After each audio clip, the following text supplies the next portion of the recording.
Oi, pessoal! Meu nome é Mariana Conceição, eu sou bióloga, mestra em genética e atualmente eu sou doutoranda em ciências biológicas na UFPE. E na aula de hoje, a gente vai falar sobre técnicas de clonagem, especificamente a técnica de purificação e a técnica de ligação, certo? Lembrando que essa aula é uma continuação da aula anterior sobre PCR e que, fazendo uma revisãozinha rápida, se vocês estão lembrados, a PCR é a sigla para reação em cadeia da polimerase, que é uma técnica utilizada para gerar múltiplas cópias de DNA, por exemplo. E para que a gente quer isso mesmo? Lembra do que eu falei na aula anterior? Quando a gente quer ampliar a quantidade de material genético que a gente tem, certo? Então, se a gente tem uma quantidade pequena de material genético e a gente quer utilizar esse material para fazer diversas outras análises, é interessante que a gente consiga multiplicar esse quantitativo desse material para poder ter uma quantidade suficiente, né, uma concentração suficiente para ser utilizada em outros processos posteriores, certo? Como, por exemplo, os processos que nós iremos falar na aula de hoje, purificação e ligação. Então, vamos lá começar. Bom, então, como eu comentei, inicialmente, a gente amplifica o material genético, né, por meio da PCR, e aí por isso eu trouxe aqui o resultado, né, de um gel que mostra o material que foi amplificado na aula sobre PCR. Então, um exemplo do que foi utilizado foi a amplificação da região referente à proteína do nucleocapsídeo do SARS-CoV-2, certo? Por quê? Como foi que a gente conseguiu amplificar isso? A gente utilizou primers, que eles eram sequências iniciadoras para amplificar entre todo o genoma do SARS-CoV-2 somente aquela região, do início ao fim, que codifica a proteína do nucleocapsídeo do SARS-CoV-2. E aí, o amplicon formado, esse fragmento formado, ele tem 1.272 pares de base. Então, lá na eletroforese, quando foi feita a eletroforese, né, no gel da eletroforese, esse gel, a gente tá aqui uma imagem dele que a gente fez, e aqui mostra o marcador molecular nesse primeiro poço, né, que de modo que aqui tem 500 pares de base, 1.000 pares de base e 1.500 pares de base, e assim por diante.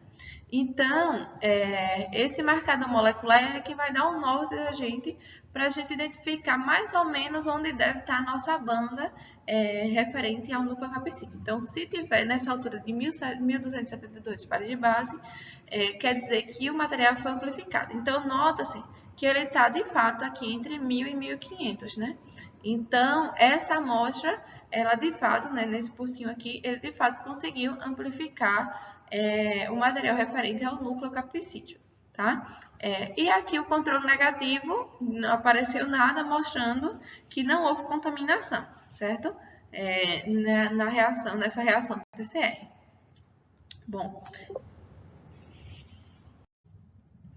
Bom, então eu trouxe aqui para vocês verem um fluxograma da clonagem, certo? Então, quais são as etapas que a gente segue para poder obter clones e confirmá-los posteriormente?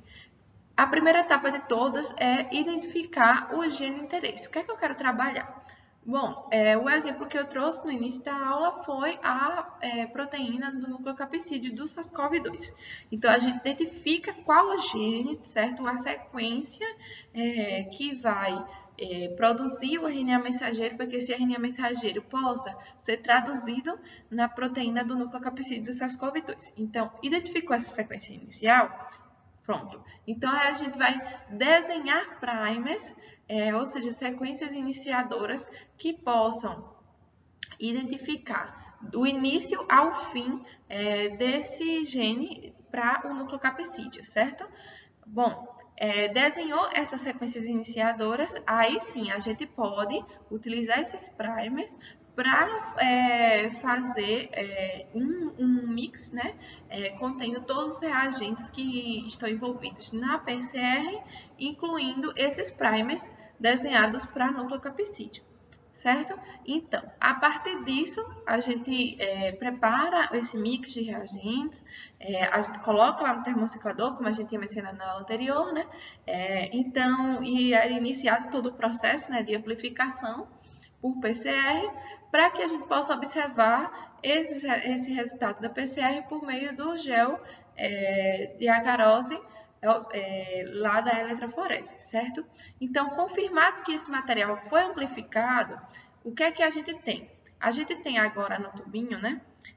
O tubinho ele vai conter o quê? Todos os reagentes da PCR, além do nosso material genético amplificado, certo?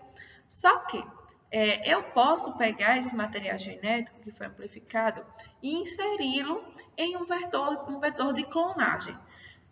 Mas para que a gente insira esse material, é interessante que, é necessário, na verdade, que a gente só tenha o DNA, né? Que foi amplificado por PCR. A gente não tem os outros reagentes que formam a PCR, né? Não tem o restante de buffer, de primer, certo? De taco polimerase, de cloreto de magnésio, enfim.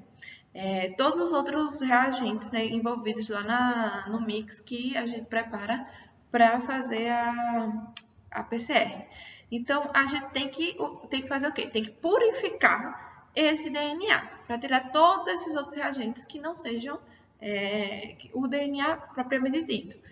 Para que depois a gente com esse DNA purificado, a gente possa fazer uma outra etapa, que é a etapa o quê? Que a gente vai adicionar a enzima chamada ligase, e aí essa ligase vai fazer esse processo de ligar o gene de interesse, né, que é o nosso inserto, que a gente chama de inserto, no vetor de expressão, certo?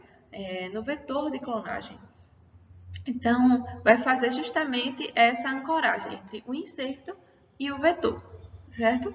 Então, a gente já foi identificada essa etapa de identificação do gene, desenho de primers, então já foi feita essa etapa. Depois já foi feita a etapa de amplificação, né, de PCR, como eu tinha mencionado na aula anterior. E na aula de hoje, a gente justamente vai trabalhar essa inserção do gene em vetor de clonagem, certo? Então, como eu mencionei no slide anterior, por que seria necessário purificar o produto de PCR que foi amplificado? Justamente porque a gente precisa que a DNA ligase ela só identifique o que for de DNA, certo? E não tenha envolvido outros reagentes da PCR. Então, por isso, a gente precisa isolar somente o que for de DNA para poder descartar tudo aquilo que for de outros reagentes envolvidos na PCR, tá? E como é que a gente faz isso? Existem dois possíveis métodos. Ou através de kits que vêm prontos, né, com os reagentes e colunas de sílica, que essas colunas elas vêm com esses filtros, tá? Que são esses filtros que vão separar e segurar o que for de DNA e o que não for de DNA ele vai ser descartado, certo? Vai ficando aqui embaixo, tá? E aí, a outra técnica, que é uma técnica, digamos assim, mais manual, né? E também mais barata, porque você não precisa comprar um kit para fazer ela. Você, tendo os reagentes isoladamente, você consegue também obter o mesmo... chegar ao mesmo objetivo, né, que é o material genético purificado, né, é a técnica de precipitação do DNA com etanol e acetato de sódio. E eu vou explicar para vocês como é que funciona essa técnica, qual o protocolo, passo a passo que a gente segue para poder obter o DNA purificado. Bom, essa técnica de precipitação de DNA com etanol e acetato de sódio, ela consiste basicamente em precipitar, ou seja, deixar lá no finalzinho do tubo, formando um pellets, tudo que for apenas DNA. E o que não for DNA fica no sobrenadante, certo?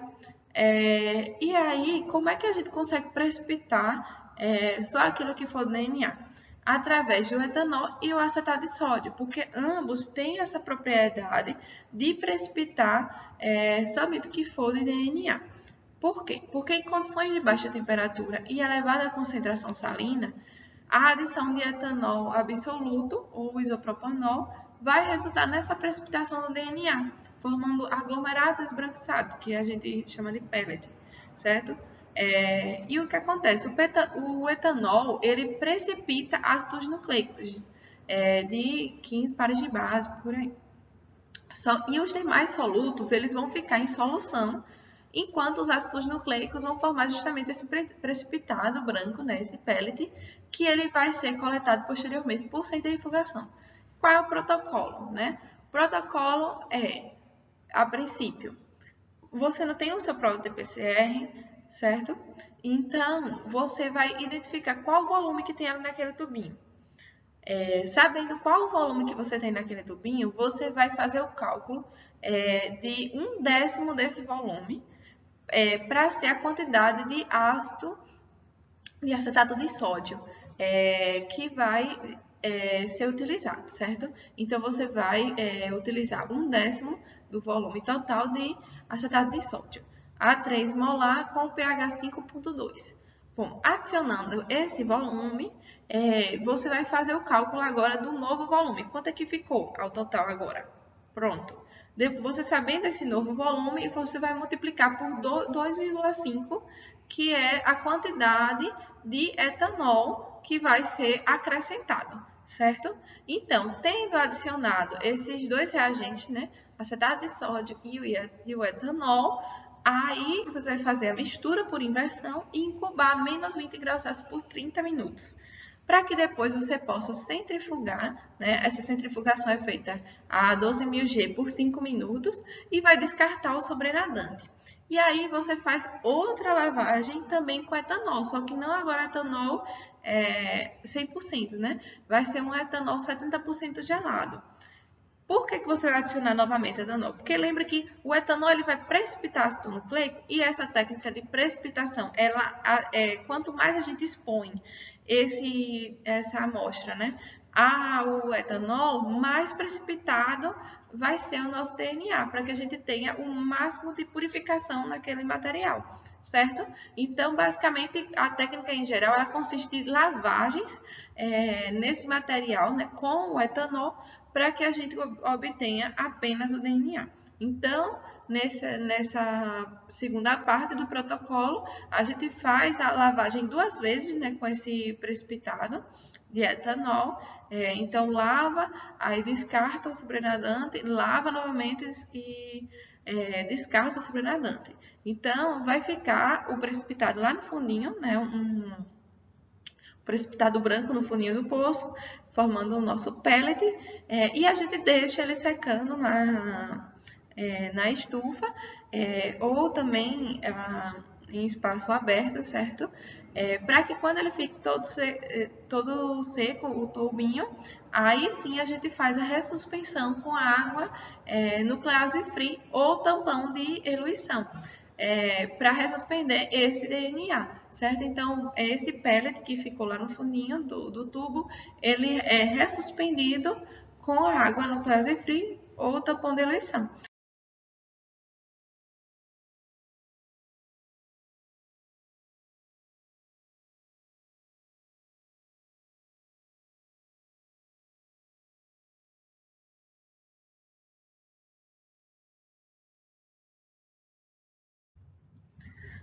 Então, nós vimos como é feito o processo, né, de precipitação do DNA utilizando acetato de sódio e etanol. Lembrando que esse procedimento ele também serve para aumentar a concentração do material. Por que a gente consegue aumentar a concentração do material? Veja, não é você gerar mais material. Aumentar que a gente fala concentração é deixar o mais agregado possível de DNA, para que não esteja envolvido outros reagentes. Então, quando a gente precipita tudo que for de DNA, a gente consegue concentrar em uma única massinha, em um único pellet, somente o que for de DNA. Por isso que aumenta a concentração do material, certo?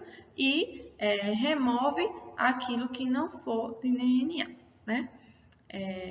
E a partir disso, agora que a gente tem esse material que foi concentrado, né, que foi purificado, aí sim a gente consegue utilizá-lo para fazer a reação de ligação.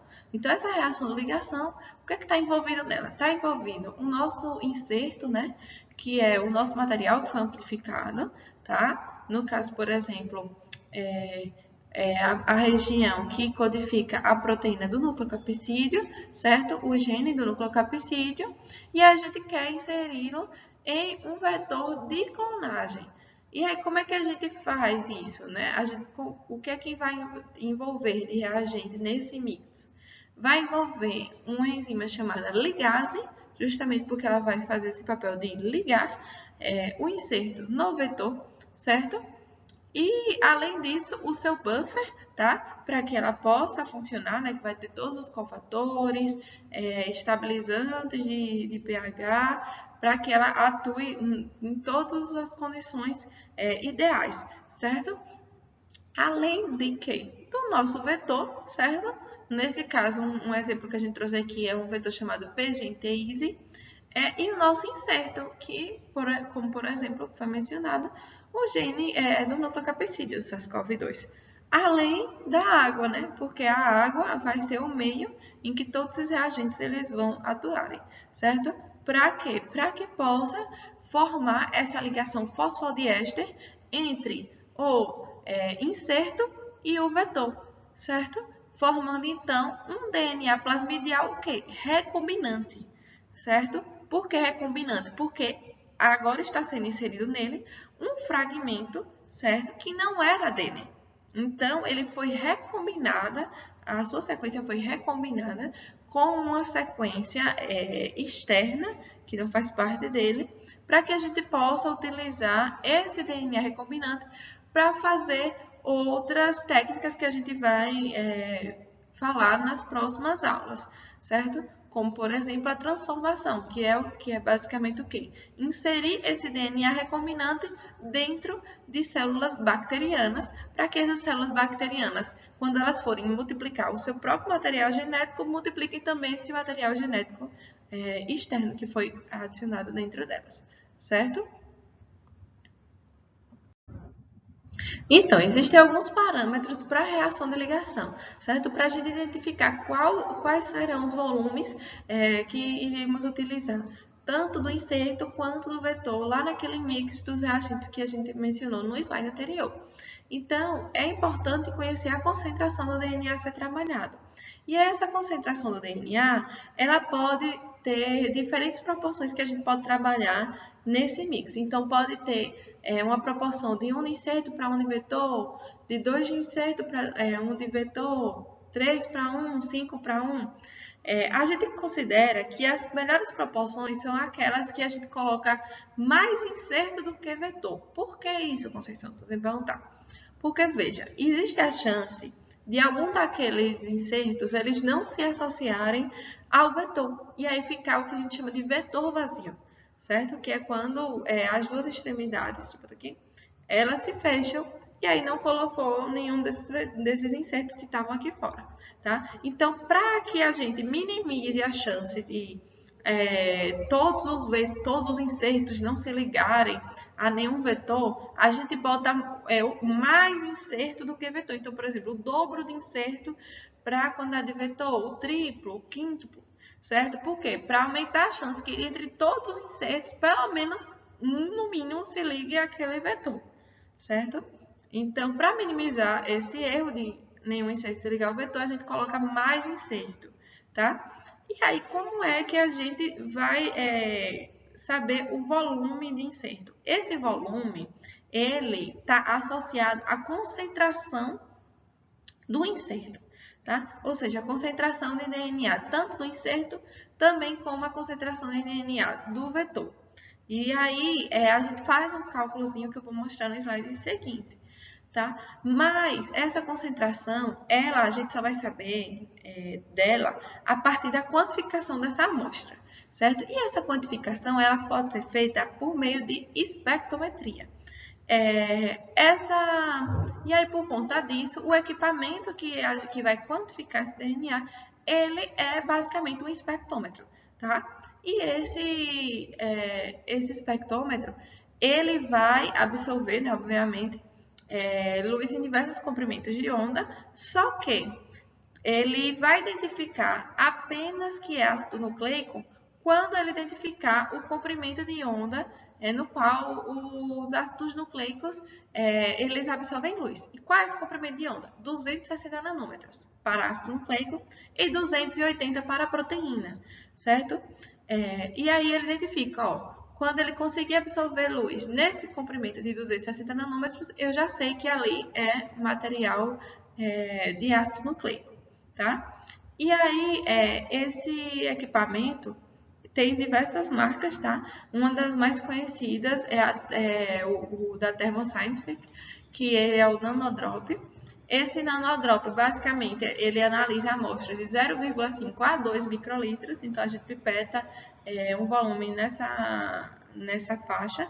Geralmente a gente utiliza 1 microlitro, tá? E aí, esse equipamento, ele tem um sistema de retenção que vai utilizar a tensão superficial para posicionar a amostra entre duas fibras ópticas, tá? Então, aqui está mostrando, tem essa fibra aqui e tem a outra fibra referente à tampinha, certo? E aí a gente pipeta, fica lá a gotinha, dá para a gente observar, a olho nu mesmo, a gotinha.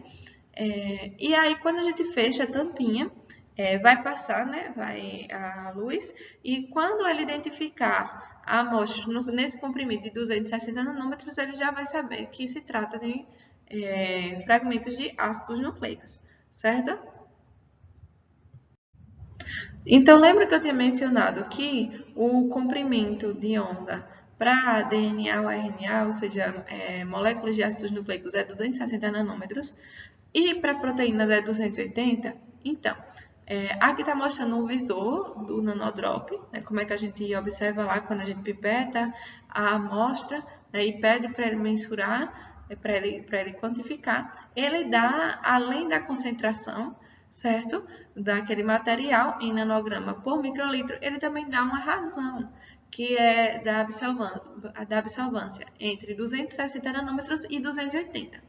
Essa razão, a razão ideal é quando ela está mais próxima a 2. Isso quer dizer o quê? Que vai ter praticamente o dobro de material de ácido nucleico em relação a de proteína. Por quê? Porque ele faz essa razão da quantificação de tudo aquilo que foi quantificado nesse comprimento de 260 nanômetros pelo de 280 referente à proteína. Então, em tese, seria o quê? O ideal, o dobro de ácido nucleico em relação à proteína, tá? E aí, quanto mais próximo de 2, melhor, tendo em vista que a gente quer quantificar o DNA para utilizá-lo na reação de ligação, certo? E a gente não quer que tenha um grande quantitativo de outras moléculas, como por exemplo de proteínas, tá? Então, para fazer a leitura no espectrofotômetro, normalmente se utiliza uma diluição em água, e aí para estimar essa concentração do DNA, esse equipamento ele identifica o seguinte, que quando tiver essa OD de 260, a cada unidade dela, a gente vai ter 50 microgramas de DNA em dupla hélice, tá? E aí, para ele fazer esse cálculo aqui, para chegar nesse volume de nanogramas por microlitro, ele identifica o valor da leitura, né? Na densidade óptica, baseado justamente nessa proporção de que a cada uma unidade de densidade óptica absorvida a 260 nanômetros, vai ter essa quantidade, tá? De 50 microgramas. Vezes os 50, vezes o fator de diluição, que geralmente a gente utiliza 1 microlitro, tá? Da amostra. Então, ele faz todo esse cálculo para chegar nesse valor aqui de concentração do DNA que a gente tem interesse, certo? Então, a gente faz essa quantificação, tanto para o inserto quanto para o vetor, para que a gente possa, posteriormente, fazer o cálculo para seguir aquelas proporções, certo? Numa quantidade maior do inserto, por exemplo, para a quantidade do vetor, que a gente vai falar isso no próximo slide.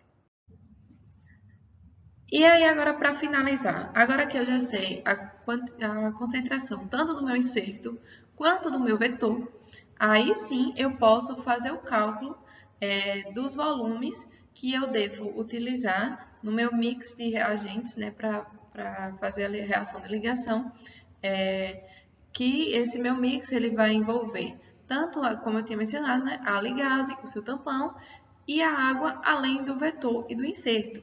E esse volume ele vai variar de acordo com a proporção que eu quero seguir de inserto para vetor, certo?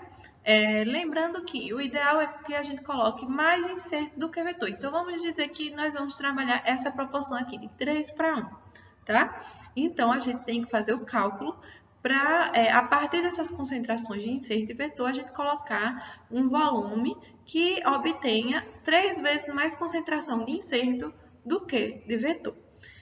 Levando em consideração que, depois que a gente faz o cálculo desses volumes, a gente prepara, né, coloca todos esses reagentes dentro de um tubinho e deixa a temperatura ambiente com a refrigeração de 4 a 16 graus Celsius. Por quanto tempo? Varia.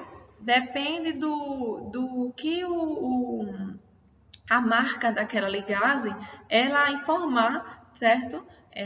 Na sua bula, né? no seu protocolo. Então, tem ligases que com 30 minutos já consegue fazer essa reação de ligação, tem outras que demoram de 1 a 3 horas, outras que dizem que tem que deixar overnight. E lembrando que tanto temperatura quanto tempo, elas podem ser influenciadas pelo tipo do terminal, coesivo ou cego.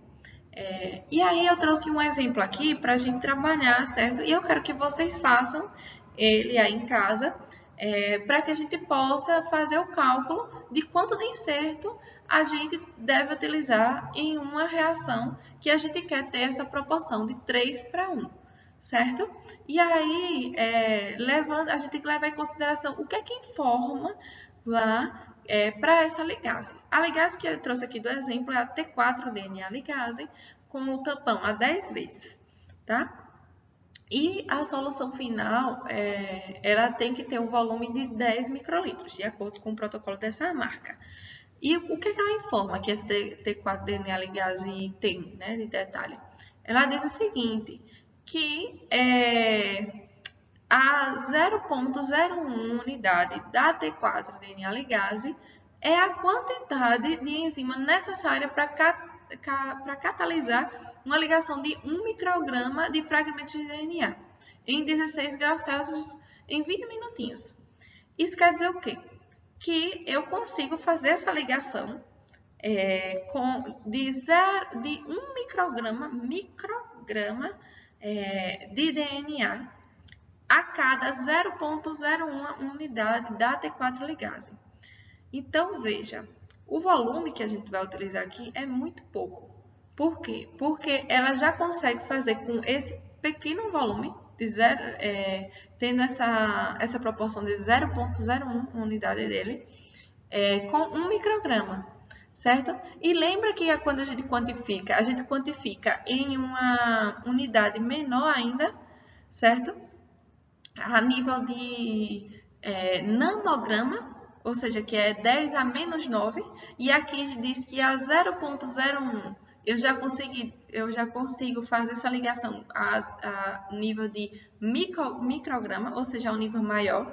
Então, esse volume aqui, ele quer dizer o quê? Quer dizer que eu preciso usar um volume a um nível de menos de 1 microlitro, e eu já consigo fazer essa reação de ligação, visto que a minha concentração está a um nível de menor ainda do que micrograma, a um nível de nanograma, certo? Então, a gente pode utilizar um volume aqui de 0,5 microlitros, tá? Porque se a 0,1 eu já consigo ligar a nível de 1 micrograma.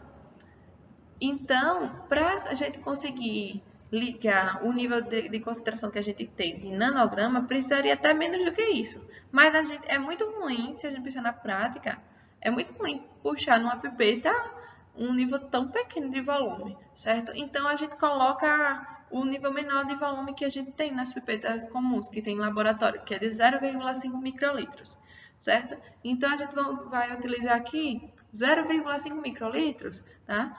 De T4DNA ligase, o tampão, a bulazinha lá dele diz que a gente deve colocar 1 microlitro, tá? Então, eu já tenho 0,5 microlitros da ligase, 1 microlitro do tampão. O vetor, a gente quer deixar ele na concentração mesmo que ele veio de 50 nanogramas por microlitro, ou seja, a gente vai utilizar 1 microlitro dele, tá? Então, vai ficar 1 microlitro mais 0,5, 1,5. Mais 1 aqui do tampão, 2,5. E de inserto? Aí que tá, de inserto, eu vou deixar essa tarefinha para vocês fazerem. Quanto de volume a gente deve utilizar de inserto? Para quê? Para que fique uma proporção de 3:1, levando em consideração que quando a gente quantificou lá no nanodrop, o inserto ele tinha 25 nanogramas por microlitro. E a gente quer uma proporção de 3:1, ou seja, 3 vezes a concentração de inserto, tendo como base a concentração do vetor, que é de 50 nanogramas. Aí eu quero que vocês façam um cálculo, né? E me digam, tá? Quem é da disciplina, preenche lá no formulário quantos microlitros a gente deve utilizar de inserto para que fique nessa proporção de 3:1, levando em consideração que a concentração do vetor é 50 nanogramas, certo? Então, depois que vocês souberem quanto de inserto que a gente vai utilizar, tá? Aí a gente souber isso aqui tudinho e o que tiver faltando a gente preenche de água, certo? Para quê? Para que chegue na solução final de 10 microlitros.